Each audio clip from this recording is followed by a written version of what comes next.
My name is Dominic Ferraro. I'm born and raised at 365 Boom Street. But living in this neighborhood was unbelievable. Unbelievable. Really, really great. The neighborhood changed. It got so expensive you can't live here. And it's even nicer now. They're fixing the buildings up. Again, you gotta have money. You know, that's the sad part. You gotta have money to live here. Pretty sad.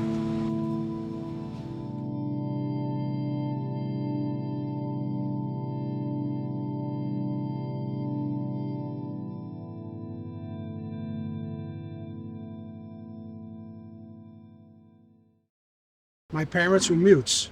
My mother and father were mutes. So it was a little hard. I went to school at PS 130 down on Baxter Street, and I couldn't read and write. Could not read and write. I was always like, and today I found out it's dyslexia. I found out maybe 15 years ago. But I see letters backwards. That's what it was. But I couldn't read and write. It was embarrassing. I got in trouble when I was 13. I hit the teacher and she fell through a fish tank. And that's when it all started. I never went back to school ever again. They sent me to the fish market. My uncle says, you got to go to the fish market and work. That was the worst thing they ever did. That was the worst job in the world. It was cold, dark, wet, filthy, smelly. Everybody grew up hard in this neighborhood. And you know what's amazing? Every guy that grew up in this neighborhood, no matter what they did, what they become, they were the best at it. If they become gangsters, they were the best gangsters in the world.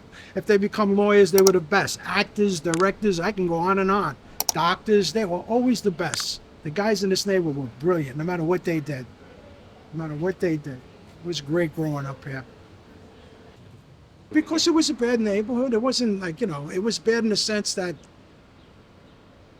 I was lucky enough to get out of, should I say alive? A lot of my friends passed away. It was the drug scenes, and a lot of them, passed away from drugs and other things. We used to get dressed up like we were going to a wedding.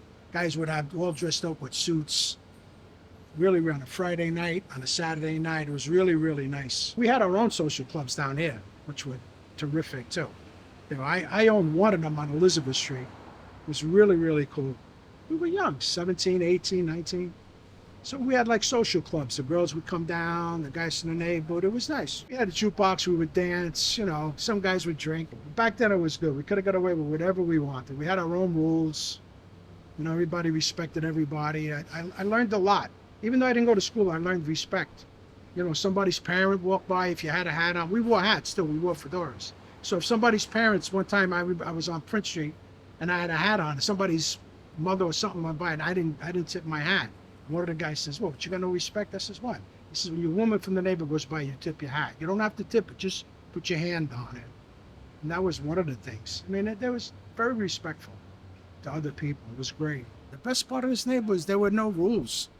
Nobody, you know what I mean? I mean, you showed respect for everything, but we did what we wanted. We used to turn the pump on to take a shower. I mean, a lot of people didn't have bathrooms. I didn't have a bathroom. I used to wash in front of my sink. So we go down, we open up the pump, and we wash. When I used to come out of my house on a Sunday, I would walk up Elizabeth Street, and I'm not kidding.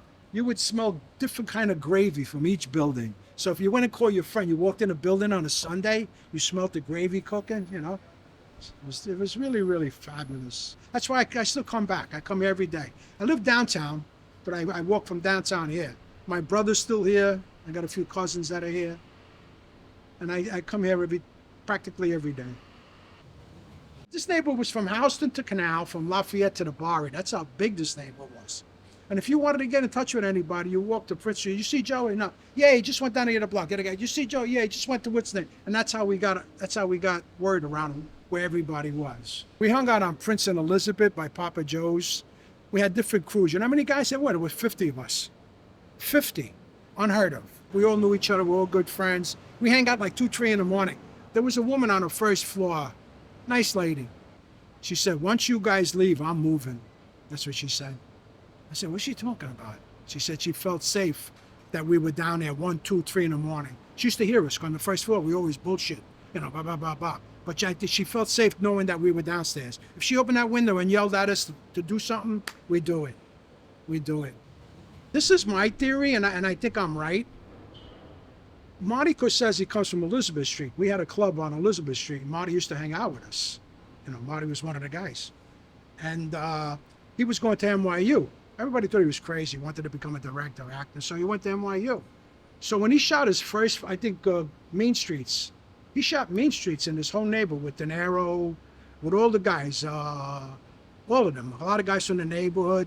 But when he come from NYU, he brought the camera guys, the writers, his whole crew. So when they seen this neighborhood, they fell in love with the neighborhood, and they started to live here. And then the neighborhood started to change. And then Francis Ford Coppola, I believe, was friends with Marty. Marty told him he shot the Godfather here.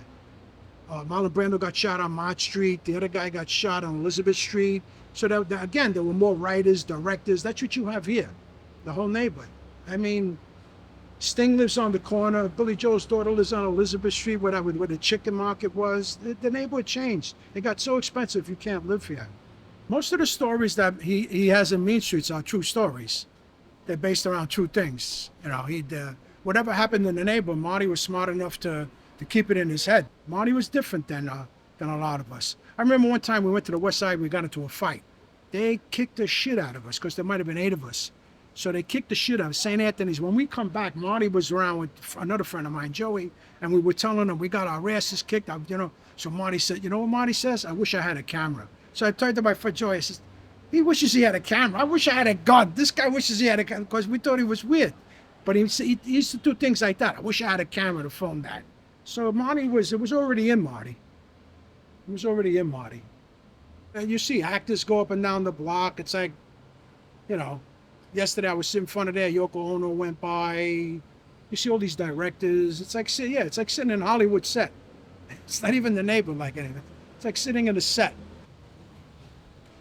A lot of people stayed, but a lot of them moved out, and I was one of them. And in a way, I shouldn't have. So I don't think I should have left. I would love to move back here. It's phenomenal money, phenomenal. I'm glad a lot of my friends, they still live here. You know, they have apartments, they can't throw them out, and I'm glad they're still here. But they're the last wave. After they go, that's it. Yeah, this neighborhood, it's like $6,000-7,000 a month. Apartments go for 20, 30 million here. I mean, so in a way, you can't blame the greedy people. They want to get them out and they want to rent them. You know, there's still people in the neighborhood. Thank God, they only pay $300, $400, $500. They couldn't afford $2,000, $3,000. We killed them. You know, wouldn't be right.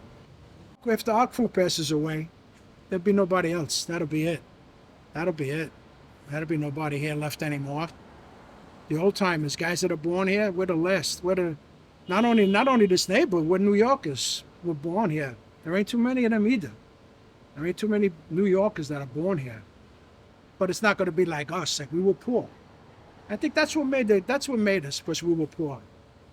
Made a lot of character, a lot of strength, a lot of camaraderie, you know, sticking together. It was the poorness. I think everybody should be born poor till a certain age. This way you can, you respect everybody and everything. Every little thing you get or do. Great neighborhood. Love it. I want my ashes spread all over the neighborhood.